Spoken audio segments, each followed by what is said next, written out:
감사합니다. 할렐루야. 일주일 동안 또 살아오시고 또 건강한 모습으로 함께 예배드리게 됨에 하나님께 먼저 감사드리고 또 삶을 살아오신 우리 귀한 성도님들 사랑하고 축복하고 존경합니다. 오늘 이 말씀을 통해서 우리 귀한 또 같은 은혜 또 그 은혜로 또 한 주간 또 살아갈 수 있는 우리 공동체 다 되시기를 주의 이름으로 축원합니다. 쇼핑 좋아하십니까? 우리의 삶에 끊을 수 없는 하나의 유혹이 아닐까 생각이 들고 아마 집에 쇼핑하고 이제 아직 개봉하지도 않은 그런 물건도 아마 있으실 테고 개봉했으나 사용 한번 하고 이제 또 빨래거리나 이렇게 하는 것도 있으실 테고 이 올해 통계청에 들어가서 한번 이 쇼핑 우리나라 패턴을 좀 들여다봤는데요. 3월 달까지 이 자료입니다. 온라인으로 쇼핑한 우리나라의 금액이 20조 4,523억 원이에요. 우리 찬양대원들만 쇼핑을 좀 하시나 봐요. 감이 오시나 봐요. 이 모바일을 통해서 이 중에서 모바일을 통해서 이 구매한 쇼핑 총액이 얼마냐면 15조 844억 원입니다. 우리 모두가 한번 1조 한 이 금액일 텐데 아무튼 사람들의 오늘날 현대인이 가면 갈수록 이렇게 쇼핑을 한다 이 말은 뭘 이렇게 소유하고 싶은 또 가지고 싶은 이 물건이 대상이 점점 많아지지 않나 그런 생각이 듭니다. 비단 우리나라 실정만은 아니에요. 미국은 사이즈가 더 크기 때문에 비교할 수는 없습니다만은 미국에서도 이 블랙 프라이데이가 있잖아요. 이 한날에 그냥 어마어마한 이 할인 행사를 하기 때문에 사람들이 막 몰려가는 거죠. 이 블랙이라는 단어를 왜 썼나 하면 1년에 이제 회계장부에 흑자가 나는 이 기록을 첫 번째 기록을 한다 그래서 블랙 잉크 이 흑자라는 단어를 써서 블랙 프라이데이라고 하는데요. 이날이 되면 미국 사람들도 우리나라 사람들 만만치 않습니다. 조그맣게 남지 않은 아이템을 이렇게 자기가 살려고 막 밀치고 심지어 매스컴의 영상을 보면 주먹 다짐도 마다하지 않습니다. 그리고 예전에 안타까운 기사지만 이 블랙 프라이데이 때 이걸 하다 보니까 너무 과열돼서 이 총기 사건도 일어나는 아주 어마무시한 그런 기록도 보았습니다. 심리학자들은 이러한 사람들의 이 소비 행태 심리를 이렇게 얘기를 하는데요. 스레시홀드 신드롬이라고 합니다. 이 스레시홀드라는 게 문턱이잖아요. 문지방, 문턱 신드롬, 문턱 신드롬, 문턱 심리 이렇게 번역을 하는데요. 무슨 말이냐면 저것을 내가 가지면 행복해질 거야 라고 생각해서 저것을 가졌는데 가지고 보니까 행복이 그렇게 길게 오래 가지는 않은 거예요. 그러니까 다른 물건이 또 눈에 띄는 거예요. 저것을 가지면 내가 행복해질 것 같아. 그러니까 문턱 하나를 넘어보니 또 문턱이 생기는 거예요.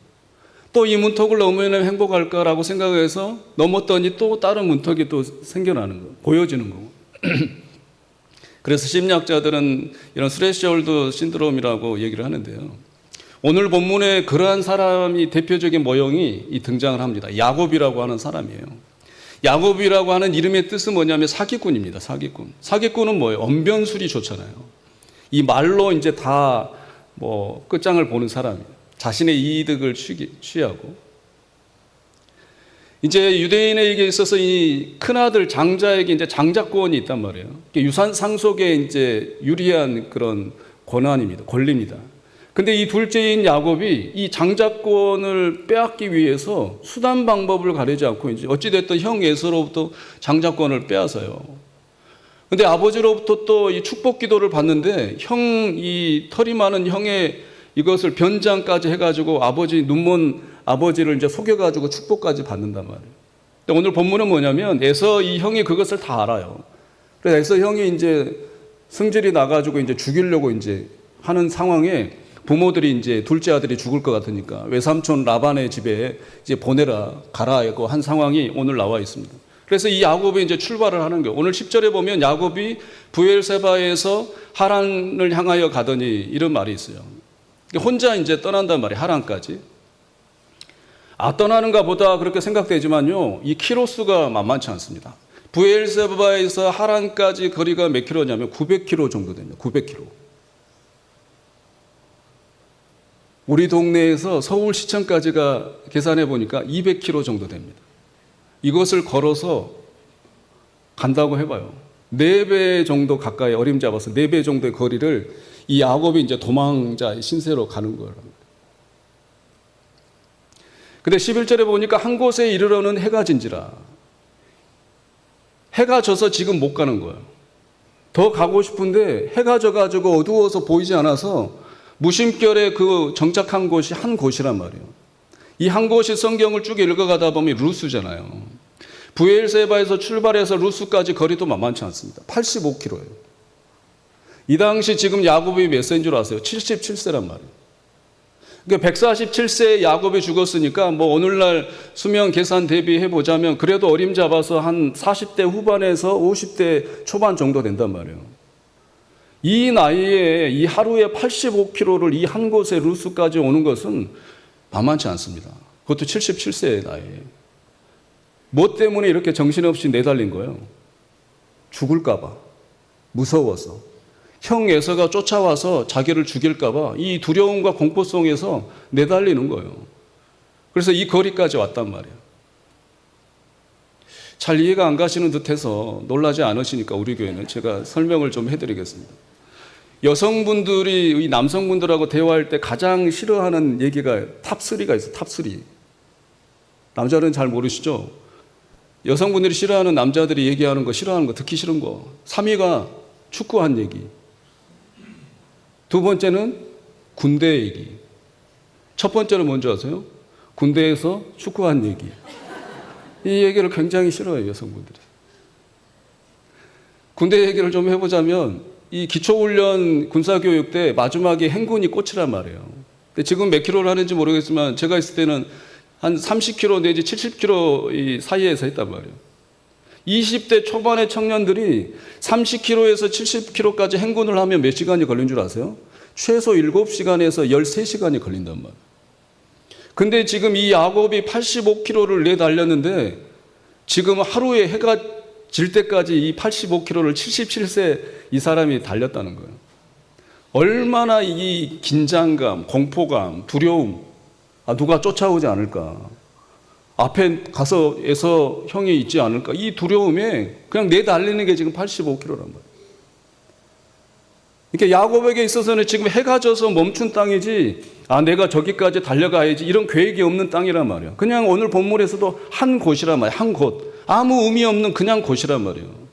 근데 놀라운 사실은 이 곳이 어떤 곳인 줄 아세요? 야곱의 아버지 때인 조상의 아브라함이 예배드린 곳이. 창세기 12장 8절에 그가 그곳에서 여호와께 제단을 쌓고 여호와의 이름을 부르더니, 그 곳이 어디예요? 지금 야곱이 힘들어 지쳐서 그냥 한숨 자고 겨우 자고 또 도망가야지 하고 멈춰섰던, 아무 의미 없다고 생각한 곳이 바로 그곳이었다. 우리 하나님의 일하심이 이런 것이에요. 아무 쓸모없고 우리가 힘들고 지쳐서 그냥 지나치는 그 사건들, 사람, 상황, 이 장소 자체도 우리 하나님께는 의미가 있는 곳이란 말이에요. 우리는 영어로 보면 certain place라고 말을 하잖아요. 그냥 어떤 장소란 말이에요. 근데 그 장소에서 일어난 의미가 있을 때는 우리가 기억하는 장소가 되잖아요. that place가 된 말이에요. 그 곳이 된단 말이에요.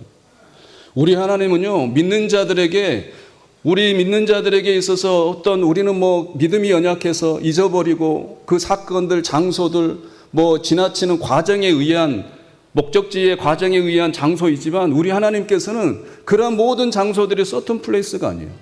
우리 하나님께는 그 장소가 that place예요. 그곳이란 말이에요. 내가 너를 만난 장소, 내가 너를 만날 장소, 너가 잊어먹었지만 나는 너를 만났던 장소, 그 곳 that place란 말이에요. 여러분들의 삶의 인생도 마찬가지입니다. 야곱이 사기꾼이란 말이에요. 사기꾼도 하나님께서 나타나셔가지고 아무 의미도 없는, 지쳐서 그냥 쓰러진 이 장소에서 하나님은 만나주신 거예요. 이후에 야곱의 그 장소가 무슨 곳이 되는 거예요? 데플레이스가 되는 거예요. 내가 그곳에서 하나님을 만났지. 이 서튼 플레이스, 그냥 어떤 장소, 의미 없는 그 곳 중에 하나가 아니란 말이에요. 아, 그곳에서 하나님을 만났지. 사랑하는 성도 여러분, 우리 하나님의 그런 일하심을 통해서 우리가 지금 예배자로 선 거예요. 우리는 그런 장소들을 다 잊어먹었지 모르겠지만, 그런 서튼 플레이스의 범주 안에 장소들을 다 몰아넣었을지도 모르지만, 우리 하나님의 그 기억의 장 속에서는 다 데플레이스예요. 그곳이었어. 내가 너를 만났다는 장소란 말이야. 그 사건이었어. 내가 내 백성들을 만났던 장소였단 말이야. 그 모든 것이 데플레이스란 말이에요. 오늘 본문에 보면 이 장소에 대한 강조가 6번이나 나옵니다. 11절에 보세요. 무려 3번 나와요. 한 곳, 그곳, 거기. 16절, 여기. 17절, 이곳. 19절, 그곳.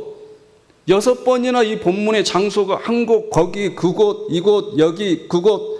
하나님께서 이 메시지를 통해서 말씀하신단 말이에요. 너희 야곱의 그 장소는, 야곱이 생각했을 때는 그냥 지쳐서 널브러진 장소고 출발해야 될 아무 의미 없는 장소지만, 나는 그곳이야. 나는 야곱을 만날 그 곳이란 말이에요. 우리 하나님이 그렇게 일하심을, 또 우리의 삶 가운데 일하심을 잊지 마시기를 주의 이름으로 축원합니다. 다 우리 그곳이었어요. 우리가 지나쳤었던 그 무심결에 지나쳤었던 그 장소도 우리 하나님께서는 그곳이랬단 말이에요. 데플레이스란 말이에요. 사람들은 외로워요.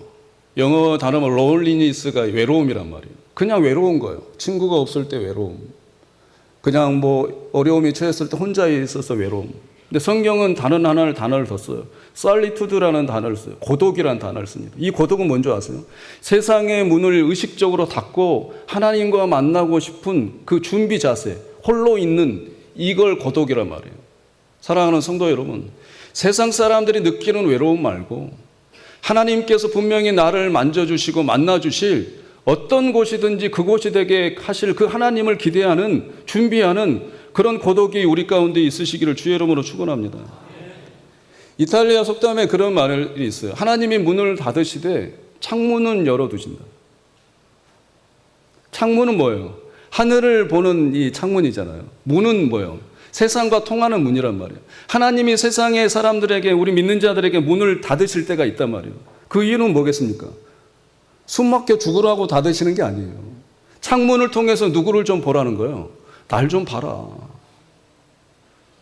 네가 아무 의미 없다고 내팽개쳐졌던, 지나쳤던 그 장소를 내가 그때 일했어. 나 좀 봐. 그 서튼 플레이스가 아니란 말이야. 그곳이 다 데플레이스란 말이야. 내가 일했던 그 장소란 말이야. 나 좀 봐. 라고 하나님께서 우리의 문을 닫으실 때가 있단 말이에요. 그 고독이 올 때 두려워하지 마시기를 주의 이름으로 축원합니다. 그 고독이 올 때 의식적으로 고독하세요. 하나님 만나 주십시오. 하나님 이 장소를 데플레이스로 만들어 주십시오. 그냥 내가 잊어버리고 싶지 않은 그 장소가 아니라, 그 서튼 어떤 장소 중에 하나, 서튼 플레이스가 아니라 그곳이 되게 해 주십시오.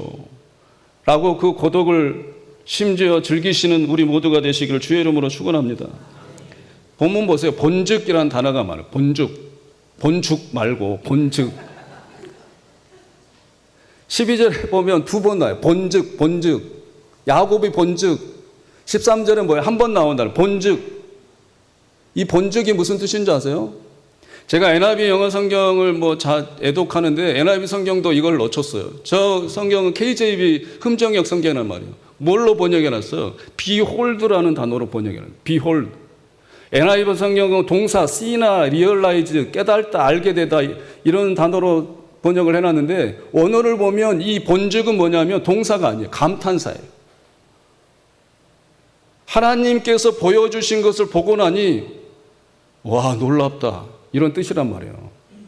야곱이 본죽, 이 말은 뭐예요? 그냥 보다라는 말이 야곱이 뭐 했다는 뜻이에요? 그것을 보고 감탄했다라는 뜻이에요. 놀랍다, 와, 희한하다, 이게 본죽이라는 뜻이란 말이에요. 12절에 본죽, 본죽, 13절에 본죽. 근데 에서도 봐요. 오늘 28장 읽진 않았지만 6절, 8절 봐. 에서가 본즉. 8절에 에서가 또 본즉. 여기는 동사란 말이에요. 주체가 누가요? 에서가 보는 거예요. 관찰하는 거예요. 그냥 보는 거예요. 주시하는 거예요. 놀라움이 있어요? 없어요? 없어요. 사람의 눈으로 보면 깨달을 수가 없는 거예요. 그냥 지나치는 의미 없는 장수란 말이에요. 그러나 본즉 놀라움의 근원지는 뭐예요? 하나님이 보여주시니까. 하나님이 보라고 하니까. 보니까 어떻게 되는 거예요? 하나님이 주체가 되어서 보여주시니까 놀라움이 거기에 있는 거예요. 희한한 일이 있는 거예요. 믿음의 눈을 뜨시기를 주의 이름으로 축원합니다. 세상 사람들이 눈에 보기에는 무슨 그런 별 의미 없는 장소야. 의미 없는 일이야. 그러나 우리 믿는 자들에게는 의미 없는 일이 어디 있어요, 이 세상에. 우연이 어디 있습니까? 그 믿음의 시선으로 보면 하나님이 우리에게 보여주시는 그곳이 데플레이스가 된다는 그 믿음 안에 보면은 놀랍다니까요. 희한하다니까요. 여러분들 자신을 보세요. 우리가 여기 앉아 있는 게 희한하지 않습니까? 저 같은 경우도 부족한 사람이 여기에 서서 설교한다는 자체가 희한해요. 놀라워요. 우리가 다 그렇단 말이에요. 데플레이스 하나님의 그 시선으로 보니까 다 놀랍고 희한한 일이에요. 이런 시선을 회복하시기를 주의 이름으로 축원합니다. 12절에 보면 뭐 참고적인 얘기입니다만은 하나님의 천사가 이제 사닥다리라고 우리나라 번역본은 사닥다리라고 표현되어 있는데 원어와 그 영어 다른 영어 성경과 대부분의 학자들은 사닥다리로 표현하지 않습니다. NIV 볼까요? 스테어웨이라고 말해요. 스테어웨이가 뭡니까? 계단이란 뜻이 계단. 층층 계단이 이제 놓여진 거예요. 층계단, 사다리가 아니라.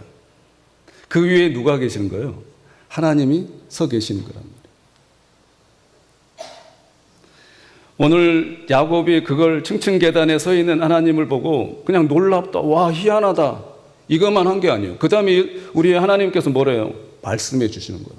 이 사기꾼 야곱에게도 13절 15절에 약속을 하시는 거예요. 너가 누워있는 이 땅 내가 너와 내 자손에게 줄 거야. 내 자손이 땅의 티끌같이 되어 내가 서쪽과 동쪽과 북쪽과 남쪽으로 퍼져나갈지며 땅의 모든 족속이 너와 내 자손으로 복을 받을 것이라. 내가 너와 함께 있어 내가 어디로 가든지 너를 지키며 너를 이끌어 이 땅에서 돌아오게 할지라.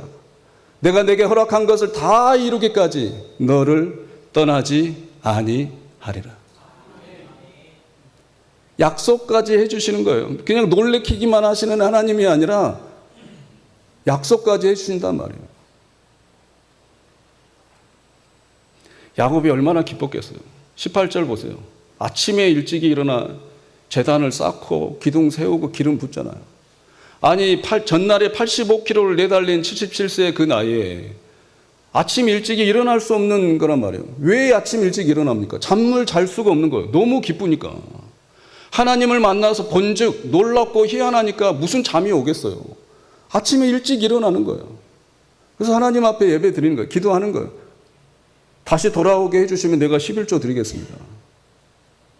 나중에 얘기하겠지만 이 얘기도 이 사기꾼 발언이에요. 이 야곱이 사기성이 아직 깨끗이 해결되지 않아가지고 지금 하나님께 지금 사기치는 말이란 말이에요. 사랑하는 성도 여러분, 기뻐서 지금 야곱이 복을 받아서 복에 대한 약속을 함으로 인해서 기뻐서 아침 일찍 이렇단 말이에요. 근데 여기서 주의할 것은 야곱이 말한 그 복이 뭐냐? 땅의 복이냐? 자손이 티끌같이 많아지는 그 자손의 복이냐? 그렇지 않아요. 13절에 그 복을 말해요. 그 위에 서서 누가 말씀하시니? 여호와께서 말씀하시니. 야곱에게 복은 누구신 거예요? 말씀하시는 하나님이 복이에요. 땅이 복이 아니란 말이에요. 티끌같이 많아지는 이 자손들이 그대 야곱에게 복이 아니란 말이에요. 우리도 마찬가지입니다. 우리들에게 최고의 그 복은 뭡니까? 자손 대대로 잘 사는 게 복이, 그게 최고의 복이 아니에요. 우리에게 말씀하시는 하나님이 우리에게 복인 거예요. 15절 보세요. 내가 너와 함께 있어. 하나님이 어떻게 하는 거예요? 말씀하실 뿐만 아니라 야곱에게 함께 하신대요. 이게 최고의 복이란 말이에요. 우리도 마찬가지입니다. 그 말씀하시는 하나님이 누구와 함께 있는 거예요? 우리와 함께 있는 거예요. 나와 함께 있는 거예요. 이게 최고의 복이란 말이에요. 15절 하반절에 내가 이것을 다 이루기까지 너를 떠나지 아니하리라. 함께 하신 하나님이 토라져 가지고 떠나실 일이 없는 거예요. 내 실수와 연약함 때문에 마음 상해서 뒤돌아서실 이유가 없는 거예요. 않겠다는 거예요. 내가 너를 떠나지 아니하리라. 그 하나님이 말씀하시고 그 하나님이 나 같은 사람과 함께 하시고 함께 하시는데도 내가 너를 떠나지 않을 거야. 그 하나님이 우리에게 복이란 말이에요. 우리 봉산교회 복이 되시기를 주의 이름으로 축원합니다. 우리 봉산교회 그런 오로지 그 복만을 기도하는 우리 교회 되시기를 간절히 소원합니다. 여러분도 하나님 복 달라고 하세요. 이 복을 달라고 하시란 말이에요. 하나님 복 중에 복이신 하나님 내게 말씀하십시오. 나와 함께 하시겠다 하신 그 약속 꼭 지키십시오.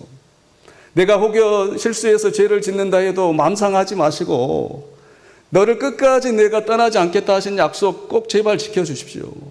그 위대한 복을 날마다 기도의 첫 번째 제목으로 기도하시는 우리 모두가 되시기를 주의 이름으로 축원합니다. 야곱이 아까 사기성이 있다 그랬잖아요. 20년 후에 여기로 돌아왔단 말이에요.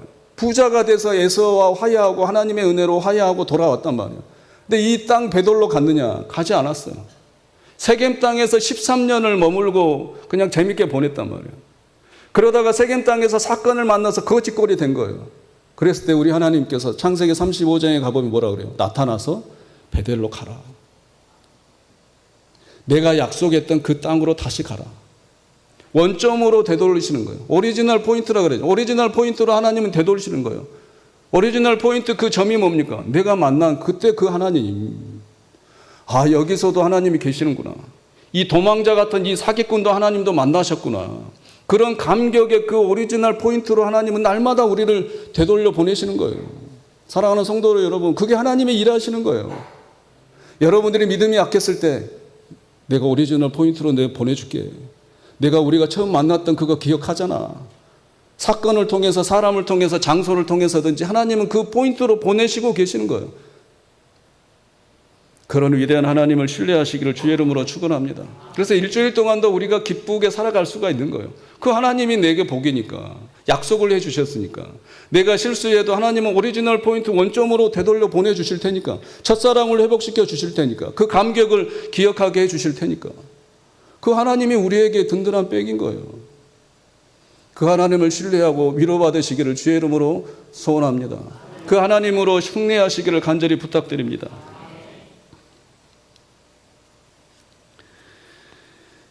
요즘 그 신문에 좀 보니까 일본 고교 야구대 고시엔 대회 이게 많이 회자가 되고 얘기가 되더라고요. 그 중에 이제 이번 고시엔 대회에서 이제 우승을 한 고등학교가 있죠. 교토국제고가 있어요. 교토국제고. 교토국제고는 우리 한국계 고등학생들이란 말이에요. 이 고시엔 대회가 얼마나 어마어마하냐면요. 일본 전역에 3,700개의 이 야구팀이 경합을 이루어서 그 중에 49개 팀만 추려가지고 본선을 치러요. 그러니까 75대 1이란 말이에요. 이것을 뚫고 49팀이 이제 본선에 경기를 하면 시작할 때마다 우리나라는 야구 경기 시작하면 애국가 표하잖아요. 일본 이 고등학교 야구팀은 각 학교 교가를 틀어준단 말이에요. 이렇게 큰 이목이 집중되는 경기니까 온 이 매스컴 카메라들이 다 이 방송을 생중계를 해준단 말이에요. 근데 교토국제고의 교가는 한글 교가예요. 한국어 교가. 그러니까 49번 본선행에 올라갔을 때 한 번 이상은 싸웠을 거 아니에요. 우승했으니까. 그럼 한국어 교가가 일본 전역에 이 한국말 교가가 다 울려 퍼졌다 이런 말. 영상 하나 보겠습니다.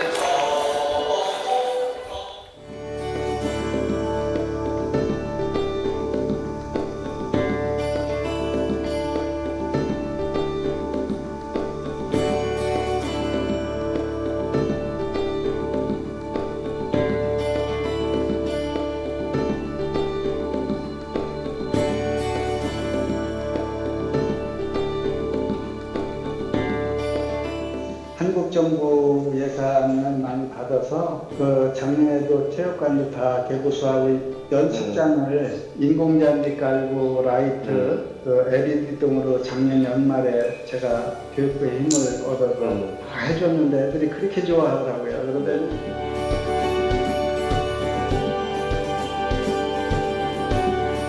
처음 나갔을 때 학교에 여기저기서 많이 그런 게 이제 전화도 오고 막 이제 코치진들이 일본인 코치 감독이 응원가를 만들면 어떠냐 이 얘기가 있었죠. 근데 응원가 만드는 것도 의미가 없고 어르신들이 그렇게 또 코치진의 그것도 한번 고려해볼 필요성이 있다 그러는데 제가 교관은 건들면 안 된다. 교관은 교가일 뿐인데 왜 교가를 갖고 그러느냐 그래가지고 그렇게 했어요.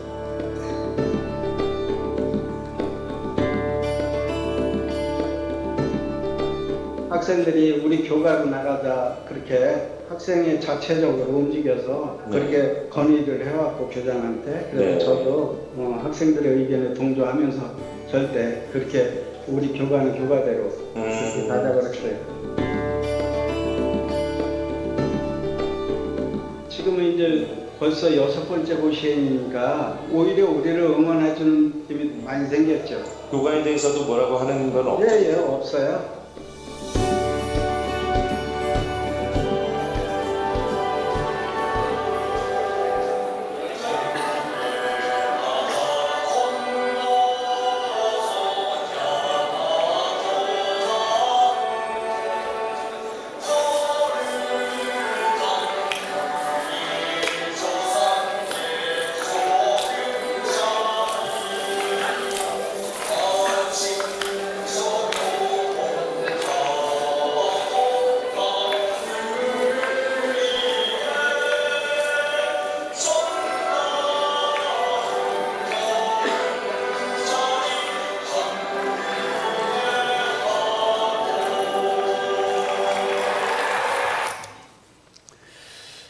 재미교포 중에는 이 우승에 대해서 말씀드린 대로 일본 전역에 우리 한국어 교가가 올려 퍼졌다라는 것에 의미를 두신 분이 참 많은데요.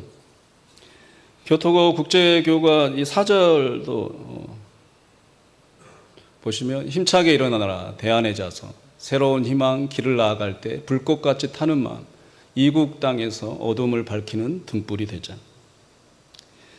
이번에 우승한 교토국제교 이 학생들이 160명밖에 안 돼요.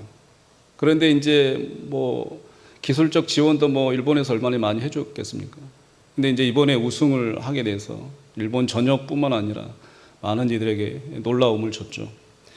앞에서 인터뷰한 박경수 교장 선생님께서 크리스찬이에요.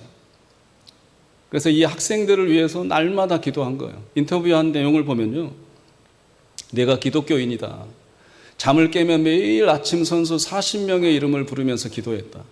아이들이 실수 없이 배틀을 휘두르게 해달라고 기도했다.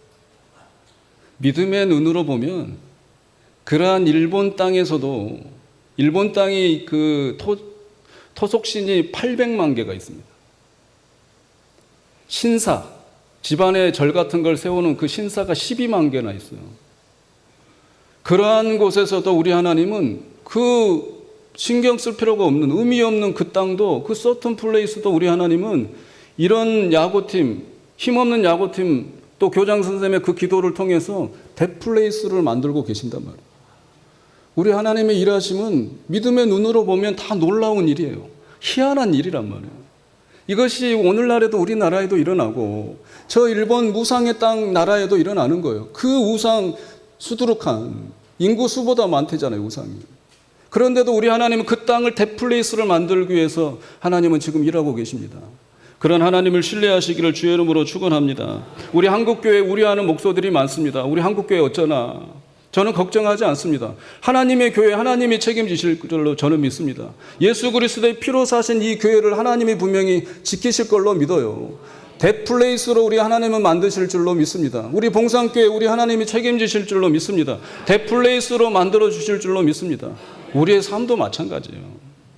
걱정거리 많고 다 있잖아요. 그러는데도 염려하지 마시기를 간절히 소원합니다. 하나님이 말씀하시는 하나님, 함께 하시는 하나님, 그 하나님이 너를 떠나지 않을 거야 라는 말씀으로 함께 하시는데 우리의 모든 장소가, 한숨의 장소가 그 데플레이스로 바뀌어진다니까요. 놀라운 장소로, 희한한 장소로 만들어진다니까요. 그러한 위대한 신앙의 고백으로 일주일도 살아내시고 행복하시기를 주의 이름으로 축원합니다.